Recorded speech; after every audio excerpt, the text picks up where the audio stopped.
దేవునికి స్తోత్రం. మీ అందరికీ నా హృదయపూర్వక వందనాలు తెలియజేస్తున్నాను. రెండవ రాజుల గ్రంథము 20వ అధ్యాయం 5వ వచనం.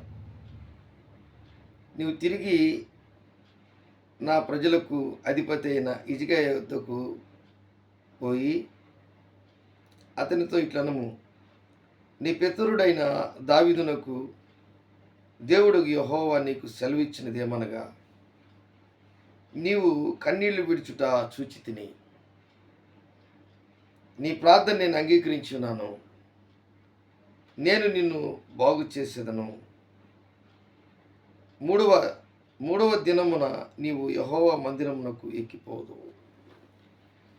దేవుని బిడ్డలారా, దేవుడు హిజ్కియా మహారాజు మరణకరమైన రోగము అతనికి వచ్చినప్పుడు అతని జీవితంలో దేవుని సన్నిధిలోకి వెళ్ళి కన్నీళ్ళు విడిచి ప్రార్థన చేస్తాడండి.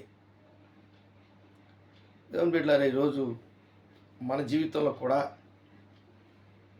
కసంత అనారోగ్యంతో మన కుటుంబీకులు కానీ మనం కానీ కొంచెం బాధతో దిగులుతో మన కుటుంబంలో ఉన్నటువంటి పరిస్థితులన్నింటినీ చూస్తూ ఉన్నటువంటి పరిస్థితుల్లో మనకు కాస్తంత దుఃఖం వస్తుంది. మనం ఒక్కొక్కసారి దుఃఖాక్రాంతులమైపోతాం, బాధపడతాం, చింతిస్తాం, ఫ్రెండ్స్కి చెప్తాం. అలాగే ఇక్కడ హిజ్కియా మహారాజు దేవునికి చెప్తున్నాడు. అయితే అక్కడ యెషయా ప్రవక్త ఒక అద్భుతమైనటువంటి విషయం ఏంటంటే, మరలా దేవుడు ఆ ప్రవక్తని హిజ్కియా మహారాజు దగ్గరికి పంపించడం, తర్వాత దేవుని యొక్క ఉన్నతమైనటువంటి స్థితిలో ఆయన కన్నీరు విడుచుట నేను చూచి తిని, అంటే దేవుడే చెప్తున్నాడు, నీవు కన్నీళ్లు విడుచుట చూచి తిని ఒకటి. రెండోది, నీ ప్రార్థన నేను అంగీకరించున్నాను. మూడోది ఏంటంటే, నేను నిన్ను బాగు చేసేదను. అంటే కన్నీటి ప్రార్థన దేవుడు తిరిగి జవాబు ఇచ్చేటట్లుగా మన జీవితం ఉంటుంది. అది ఆ కన్నీటి ప్రార్థనకి జవాబు పొందుకున్నటువంటి వ్యక్తి వారు ఎవరైనా సరే వారి జీవితంలో అలాంటి ఆ కన్నీటి ప్రార్థనకి జవాబు దొరికినప్పుడు వారి జీవితంలో ఎన్నో సాక్ష్య రూపముగా ప్రజల ముందు నిలబడతారు.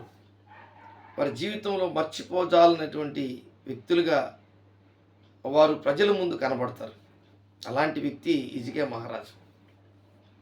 దేవుని బిడ్డలారా, మనం మాట్లాడుకున్నటువంటి విషయం ఏంటంటే, నీవు కన్నీళ్లు విడుచుట చూచితిని. అతనికి బాగా అనారోగ్య పరిస్థితి, భయంకరమైన పరిస్థితి, అంటే మరణకరమైన రోగం వచ్చింది. ఇల్లు చక్కబెట్టుకోమని. కానీ దేవుడే ఆ కన్నీటి ప్రార్థన విని చూచి, అంటే దేవుడు చూచినటువంటి వ్యక్తిగా, దేవుడు పరామర్శించినటువంటి వ్యక్తిగా, దేవుడు ఆ ప్రార్థన అంగీకరించినటువంటి వ్యక్తిగా, దేవుడు అతన్ని బాగు చేసే వ్యక్తిగా, బాగు చేయుటకు ఇష్టపడుటకు దేవుని ద్వారా మాట వినబడినటువంటి వ్యక్తిగా. ఎంత గొప్ప విషయం! మూడవ దినమున నీవు యెహోవా మందిరమునకు ఎక్కిపోదు. కాబట్టి నిర్గమకాండములో సెలవు ఇచ్చినట్లు, స్వస్థపరిచి యెహోవాను నేనే, బాగు చేసే దేవుడిని నేనే. ఐగుప్తులో కలిగినటువంటి రోగములను ఏది కూడా మీ మీదకి నేను రానివ్వను, ఎందుకంటే మీరు నా మాట వినిన ఎడల. హిజ్కియా మహారాజు 1వ వచనంలో, 2వ వచనం, 3వ వచనంలో ఆయన చెప్తున్నాడు. ఆయన గోడ తట్టు తిప్పుకున్నాడు 2వ వచనంలో. 3వ వచనంలో, యథార్థ హృదయుడినై సత్యముతో నీ సన్నిధిని నేను ఎట్లు నడుచుకుంటున్నాను. అంటే ప్రార్థనలో చెప్పే ఆ మాటలు, నీ దృష్టికి అనుకూలముగా సమస్తము నేను ఎట్లు జరిగించుతును కృపతో జ్ఞాపకం చేసుకోనమని హిజ్కియా మహారాజు కన్నీళ్లు విడిచుచ యెహోవాకు ప్రార్థించాను.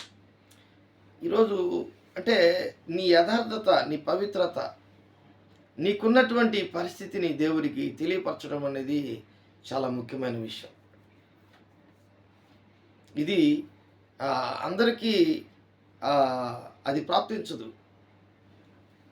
కానీ హిజ్కియా మహారాజుకి మాత్రం 15 సంవత్సరాలు ఎందుకు ప్రాప్తించింది, ఆయుష్ను ఎందుకు పొడిగించాడంటే దేవుడి పట్ల ఆయన చూపించినటువంటి యథార్థత, పవిత్రత, దృష్టికి అనుకూలముగా, దేవుని దృష్టికి అనుకూలంగా సమస్తమును నేను ఇట్లా జరిగించుతున్నాను.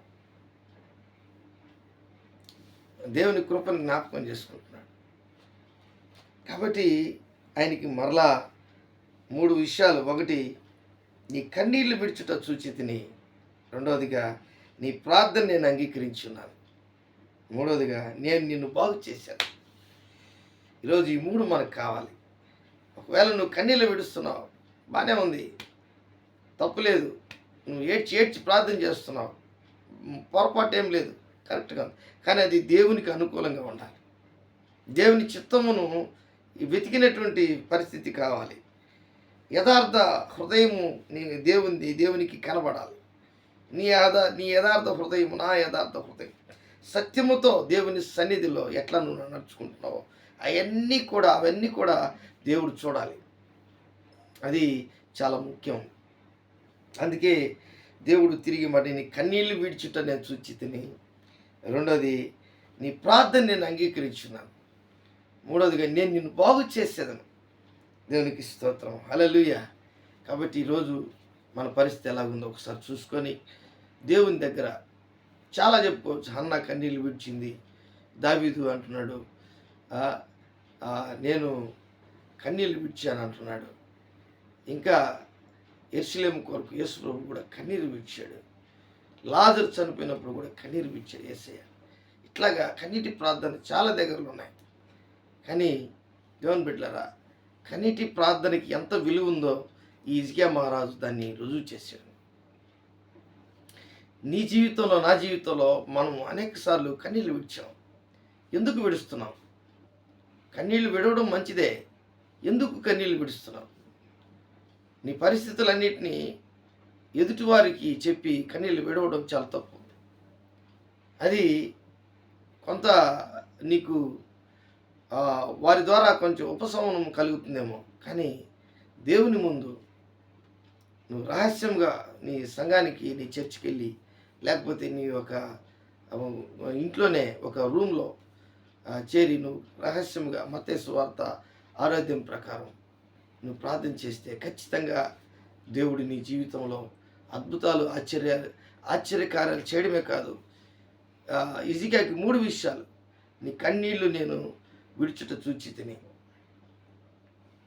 రెండోది ఏమంటున్నాడు? నీ ప్రార్థన నేను అంగీకరించున్నాను. మూడవదిగా ఏమంటున్నాడంటే, నేను నిన్ను బాగు చేసేదాను. కాబట్టి అది ఎలాంటి రోగమైనా సరే, ఎట్టి వ్యాధి అయినా సరే, ఎలాంటి బంధకమైనా సరే, ఎలాంటి పరిస్థితులైనా సరే, ఎలాంటి అప్పులైనా సరే, ఎలాంటి కష్టమైనా సరే, దేవుడు చేయగలిగినటువంటి పరిస్థితుల్లోకి నిన్ను నీవు దేవునికి కనపరుచుకోవాలి. అలాగే హిజ్కియా కనపరుచుకున్నాడు. దేవుడి వాక్యాన్ని దీవించి ఆస్వాదించుగాక. ప్రార్థన చేసుకుందాం. ప్రేమ నమ్మకం కలిగినటువంటి నా యేసయ్య, కూడి వచ్చినటువంటి బిడ్డలందరినీ మీరు దీవించండి, ఆస్వాదించండి. ఈ వాక్యము చూస్తున్నటువంటి వారు, వింటున్నటువంటి వారు, వారికి దీవెనలు, ఆశీర్వాదాలు దయచి. ఎవరైతే కన్నీటితో ప్రార్థన చేస్తున్నారు, వారి అవసరతలు, అక్కర్ల కొరకు ప్రభా కన్నీటి ప్రార్థన చేస్తున్నారు, యేసు నామములో ప్రభా వారి అవసరతలు, వారి అక్కర్లు మీరు తీర్చి నైనా గొప్ప కార్యములు మీరు చేయమని నజరేయుడైన యేసు నామములో అడిగి వేడుకుంటున్నాను తండ్రి. ఆమేన్, ఆమేన్.